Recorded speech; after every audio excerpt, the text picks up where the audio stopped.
सामूहिक हत्याकांड में दोपहर बाद सुनाई जाएगी सजा। तीनों दोषी न्यायालय में हुए पेश, रो रो कर देते रहे अपनी बेगुनाही का सबूत। मैनपुरी, फिरोजाबाद के देहुली में 44 साल पहले सामूहिक नरसंहार मामले में दोपहर बाद सजा सुनाई जाएगी। तीनों दोषियों को पुलिस अभिरक्षा में न्यायालय में पेश किया गया, जहां तीनों दोषी रो रो कर न्यायालय के सामने अपनी बेगुनाही का सबूत देते रहे। फिरोजाबाद जिले के थाना जसराना क्षेत्र के देहुली में 18 नवंबर 1981 की शाम 5 बजे के करीब हथियारबंद बदमाशों ने गांव में घुसकर अनुसूचित जाति बस्ती में हमला बोला था। घरों में मौजूद महिलाओं, पुरुष और बच्चों पर ताबड़तोड़ गोलियां बरसाना शुरू कर दी। बदमाशों ने 3 घंटे तक फायरिंग की। फायरिंग में 23 लोगों की मौके पर ही मृत्यु हो गई थी, जबकि एक घायल की इलाज के दौरान फिरोजाबाद अस्पताल में जान चली गई थी। घटना की प्राथमिकी देहुली निवासी लायक सिंह ने 19 नवंबर को जसराना थाने में राधेश्याम उर्फ राधे, संतोष चौहान उर्फ संतोषा के खिलाफ दर्ज कराई गई।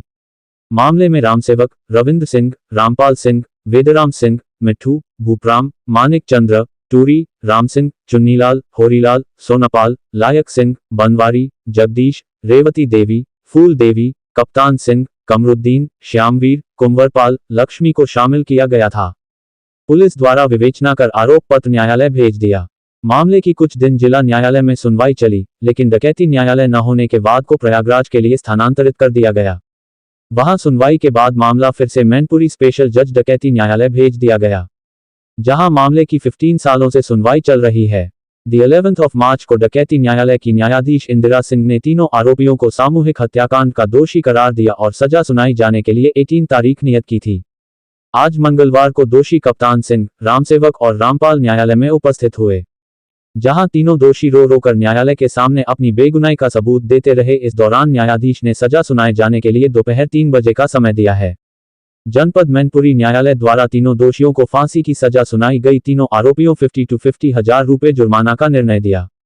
वाइट रोहित शुक्ला, वकील।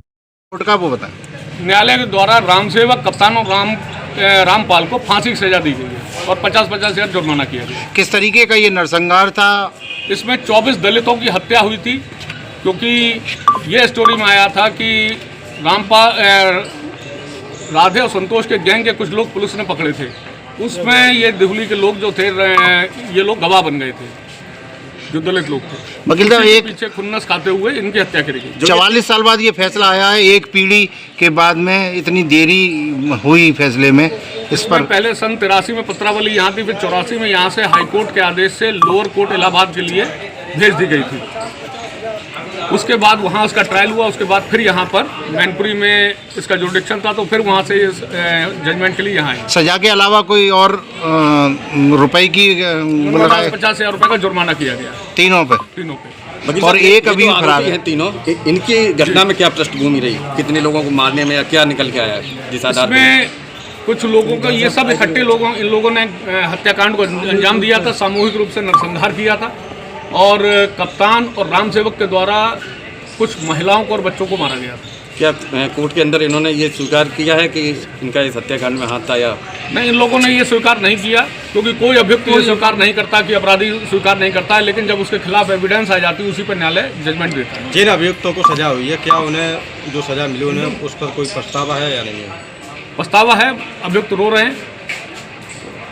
क्यों की थी? क्या बात हुई थी? हमने नहीं किया। किसने की थी? चलते नहीं इतिहास बताएगा, इतिहास। क्यों मारा? क्यों था? अरे इतिहास बताएगा, इतिहास। बात क्या हुई? हमें क्यों नहीं मार मालूम दिया? है, बाबा बताएंगे। कैसे? क्या? तो फिर आप क्या कारण रहा था? हम झूठे फंसे हुए, थोड़ा तो झूठे फंसे हो? बिल्कुल। एक भी केस नहीं चला, एक ही यही केस है। अच्छा, हाँ, केवल ये केस? 24 दलितों की हत्या। अरे जैसे क्या करना है? देवली के रहने वाले हैं ना? किया है, उनने किया है। आप देवली के रहने वाले हैं ना? भैया तीनों। अरे उन्हें भी लिया। अरे अपनी धक्का खड़ा मारो। आप लोग चलते रहे, पत्रकार साहब चलते रहिए, आप लोग भी चलते रहिए। बाहरी दुनिया, बाहरी जमाना। अरे भैया